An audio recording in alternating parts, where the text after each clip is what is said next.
সচিবালয়ে কর্মচারীদের ১ ঘণ্টার কর্মবিরতি শেষে নতুন কর্মসূচি ঘোষণা। সরকারি চাকরি সংশোধন অধ্যাদেশ ২০২৫ বাতিলের দাবিতে আজ বৃহস্পতিবার সকাল ১০টা থেকে ১ ঘণ্টার কর্মবিরতি পালন করেছেন সচিবালয়ের বিভিন্ন মন্ত্রণালয় ও বিভাগের কর্মচারীরা। কর্মবিরতি শেষে আগামী রবি ও সোমবারের জন্য নতুন কর্মসূচি ঘোষণা করা হয়েছে। দাবি পূরণ না হওয়া পর্যন্ত সচিবালয়ের কর্মচারীরা প্রতিদিন ১ ঘণ্টা করে কর্মবিরতি পালন করবেন বলে গতকাল বুধবার ঘোষণা দিয়েছিলেন বাংলাদেশ সচিবালয় কর্মকর্তা কর্মচারী ঐক্য ফোরামের নেতারা। সেই অনুযায়ী আজ সকাল ১০টা থেকে বেলা ১১টা পর্যন্ত ১ ঘণ্টার কর্মবিরতি পালন করা হয়। আজকের কর্মবিরতি শেষে জনপ্রশাসন মন্ত্রণালয়ে অবস্থিত সচিবালয় কেন্দ্রীয় লাইব্রেরিতে সাংবাদিকদের সামনে নতুন কর্মসূচিসহ পরবর্তী করণীয় তুলে ধরেন ঐক্য ফোরামের কো-চেয়ারম্যান বাদিউল কবির ও মুহা নুরুল ইসলাম এবং কুমহাসিব নজরুল ইসলাম।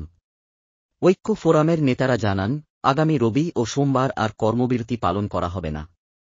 তার বদলে রোববার স্মারকলিপি প্রদান করা হবে অন্তর্বর্তী সরকারের ৩ জন উপদেষ্টা আলী ইমাম মজুমদার, ফাউজুল কবির খান ও সৈয়দা রিজওয়ানা হাসানের কাছে।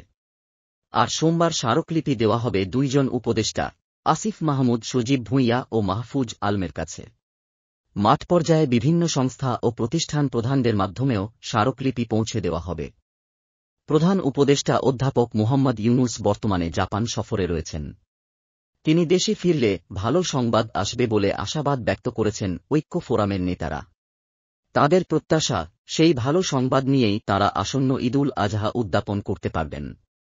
এর আগে গত বৃহস্পতিবার অন্তর্বর্তী সরকারের উপদেষ্টা পরিষদের বৈঠকে সরকারি চাকরি আইন ২০১৮ সংশোধন করে সরকারি চাকরি সংশোধন অধ্যাদেশ ২০২৫-এর খসড়া অনুমোদন দেওয়া হয়।